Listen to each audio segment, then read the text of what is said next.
Hello and welcome to another Jet vlog. Today's Monday. I think I made one of these yesterday. But I'm actually going to be pretty busy next week. There's a 3-day camp in Shimane for high school students where we go away and we all sleep at like below a mountain and talk English for 3 days with each other. So it's really fun, and I have some responsibilities there that I have to get ready for at the end of this week, and then the camp is actually next Monday, Tuesday, and Wednesday. So I might not be able to post any of these for a little while next week. So I'll try and get in some this week. Today I want to talk a little bit about more stuff that you can do while you're waiting to start packing and actually getting ready to come. I was going to talk about driving today, but I decided that I would continue to just do more preparatory things and wait to discuss the things that are going to happen when you're in Japan after we've talked about packing and things like that. So, today I want to talk about katakana. Katakana is the second main Japanese alphabet after the hiragana. And basically, I think I can show you a picture of it. I'm sure most of you have seen it.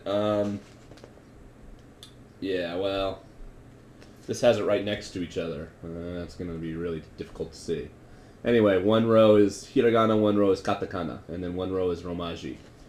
So, the main thing I want to stress to you today is if you're just starting to learn Japanese, I highly recommend learning katakana first.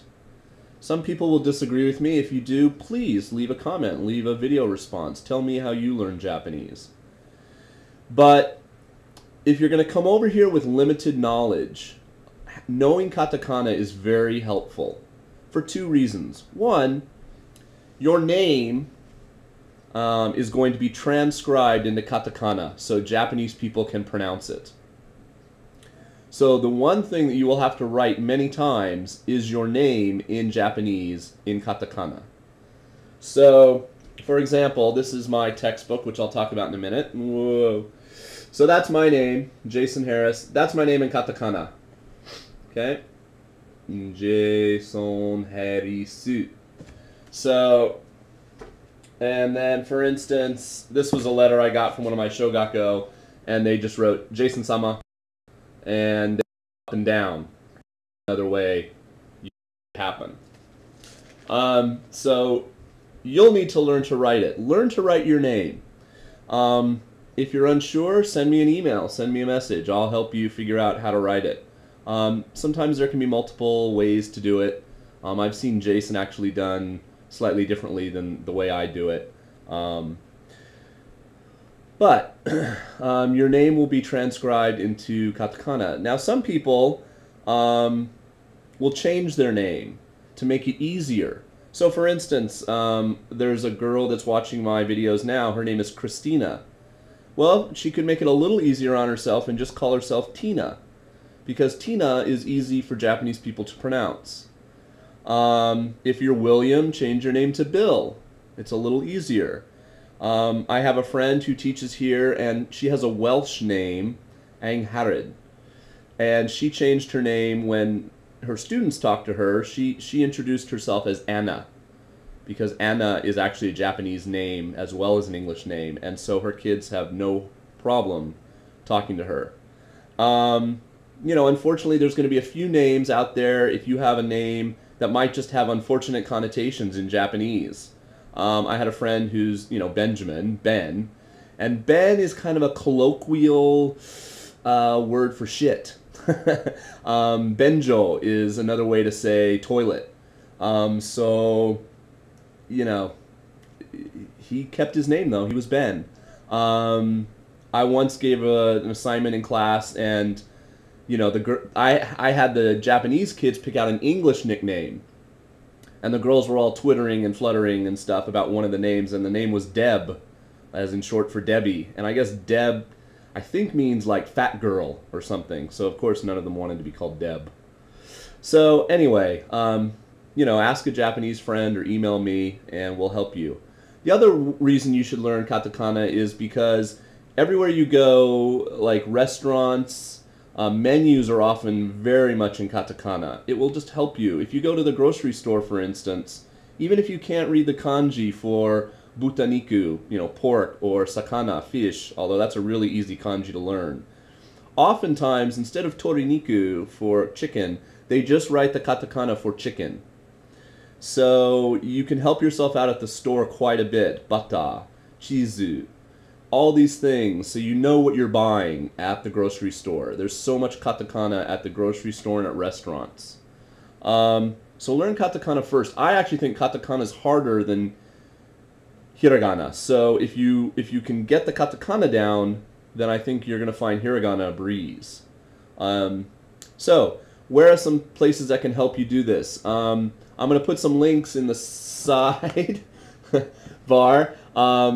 There's a website run by a former Jet named Will, who's a great guy, and it's called Nihongojouzu.com, I think. And I'll put the link over there.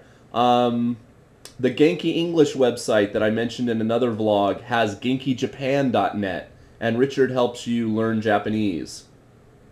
And the last one is the japanesepage.com, which has an amazing learn katakana, learn hiragana page. The web is amazing for helping you learn Japanese, so use it. Okay, I'm already at 6.5 minutes. Jesus. This was another book I was going to recommend. Genki. This is number 2. So if you get number 1, it's just really laid out well.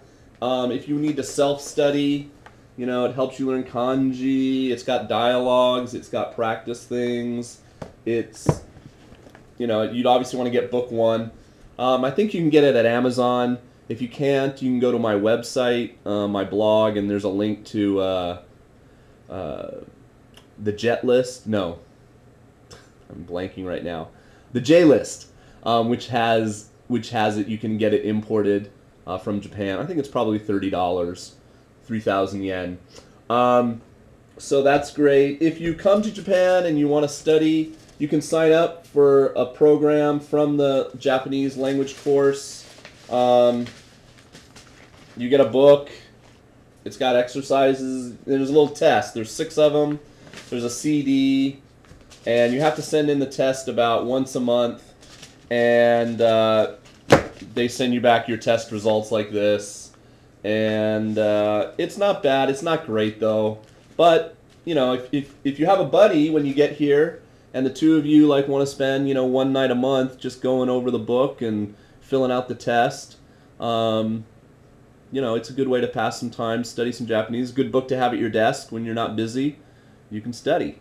It's free to you, but if you do it, complete it, and fill in all the things. Don't stop halfway. It makes you look bad. So many Jets do that. Okay, I'm really running out of time. I'm just going to have to do a second one of these. Talk about dictionaries and some other things I wanted to talk about. So, katakana. Learn katakana. Links in the side will help you. Learn your name in katakana. Okay. Bye.